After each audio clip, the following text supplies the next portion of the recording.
Salam sejahtera saudaraku yang dikasihi Tuhan Yesus Kristus. Puji dan syukur kita kembali panjatkan kepada Allah Bapa Tuhan kita atas kasih dan anugerah yang Dia boleh berikan bagi kita hingga sampai dengan saat ini. Hari ini kita kembali akan merenungkan sabda kebenaran firman yang terambil dalam Alkitab, dalam kitab Amsal pasalnya yang ke-9, ayatnya yang ke-10 hingga ayatnya yang ke-18. Sebelum kita membaca, mendengar, dan merenungkannya, mari kita satu dalam doa, kita berdoa. Ya Allah, Bapa Tuhan kami, tolonglah kami untuk dapat memahami firman, sehingga lewat firman ini kami dimampukan untuk dapat melakukan apa yang Tuhan ajarkan bagi kami. Dalam nama Tuhan Yesus kami berdoa dan bermohon. Amin. Sahabat saudaraku dikasih Tuhan, Amsal pasalnya yang ke-9, dimulai dari ayatnya yang ke-10 sampai dengan 18 berkata demikian. Permulaan hikmat adalah takut akan Tuhan, dan mengenal yang Maha Kudus adalah pengertian. Karena oleh aku umurmu diperpanjang, dan tahun-tahun hidupmu ditambah. Jikalau engkau bijak, kebijakanmu itu bagimu sendiri. Jikalau engkau mencemooh, engkau sendirilah orang yang akan menanggungnya. Perempuan bebal cerewet sangat tidak berpengalaman, ia dan tidak tahu malu. Ia duduk di depan pintu rumahnya, di atas kursi di tempat-tempat yang tinggi di kota. Dan orang-orang yang berlalu di jalan, yang lurus di jalannya, diundangnya dengan kata-kata, siapa yang tak berpengalaman, singgahlah kemari. Dan kepada orang yang tidak berakal budi, katanya, air curian manis dan roti yang dimakan dengan sembunyi-sembunyi, lezat rasanya. Tetapi orang itu tidak tahu bahwa di sana ada arwah-arwah, dan bahwa orang-orang yang diundangnya ada di dalam dunia orang mati. Itulah pembacaan firman Tuhan. Berbahagia kita yang boleh dapat membaca, mendengar, dan melakukannya.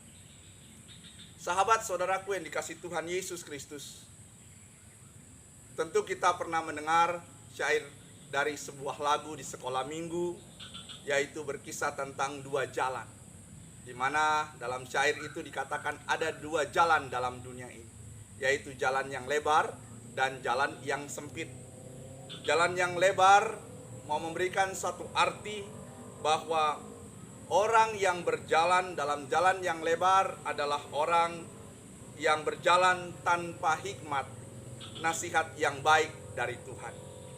Mereka mau gampang dan tidak mau susah, sekalipun sebenarnya pada akhirnya itu akan menyusahkan diri mereka sendiri dan menyusahkan orang lain.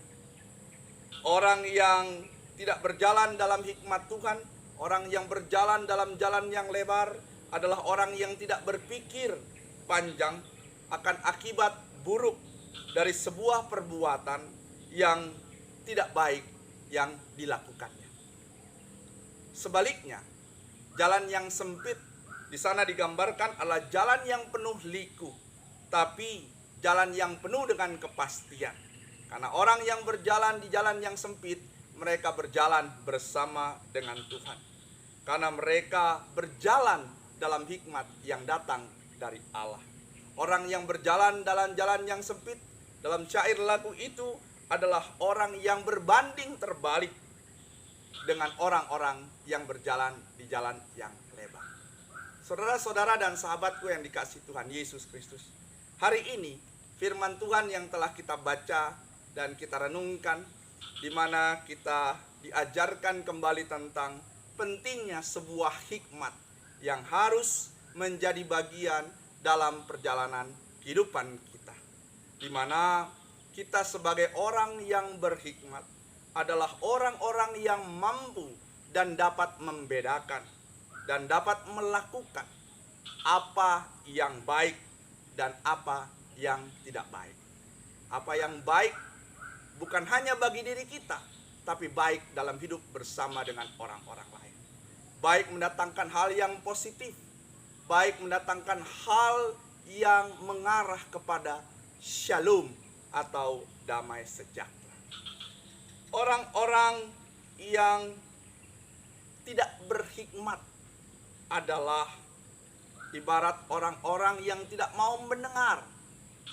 Sebaliknya mereka mau melakukan perbuatan-perbuatan yang tidak baik, perbuatan yang hanya diukur dalam bagian dari dirinya sendiri, tidak melihat dampak yang akan keluar, dampak yang akan dirasakan dalam hidup bersama dengan orang-orang lain.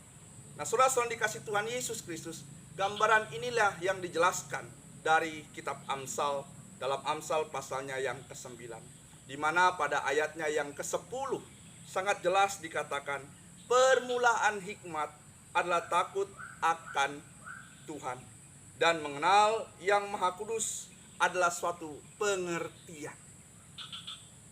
Pada bagian yang selanjutnya, ayatnya yang ke-11 sampai dengan ayatnya yang ke-18, itulah penyebutan atas mereka yang tidak berhikmat, mereka yang hanya mau melakukan apa yang baik bagi diri mereka sendiri.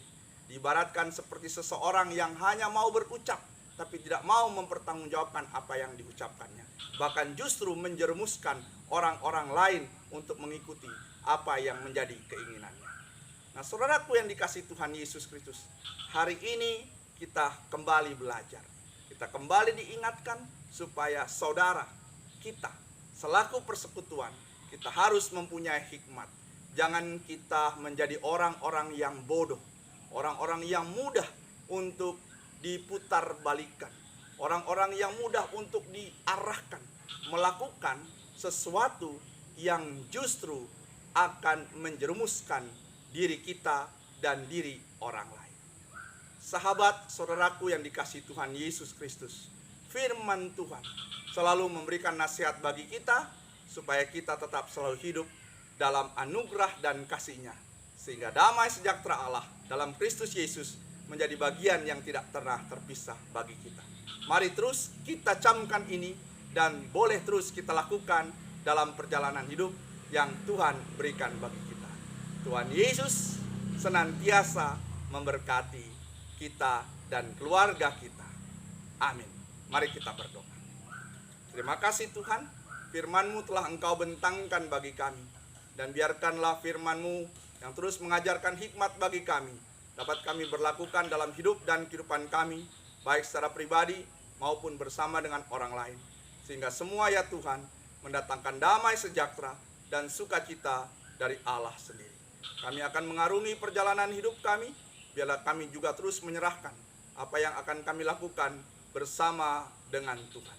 Terlebih Tuhan, dengan kondisi yang harus kami hadapi, biarlah Engkau menguatkan kami, memampukan dunia ini untuk melawan wabah virus corona, supaya kami bersama dengan dunia ini boleh kembali ada dalam perjalanan hidup yang berkenan di hadapan Tuhan. Ya Bapa, terpujilah Engkau Tuhan, kekal kini selama-lamanya. Amin.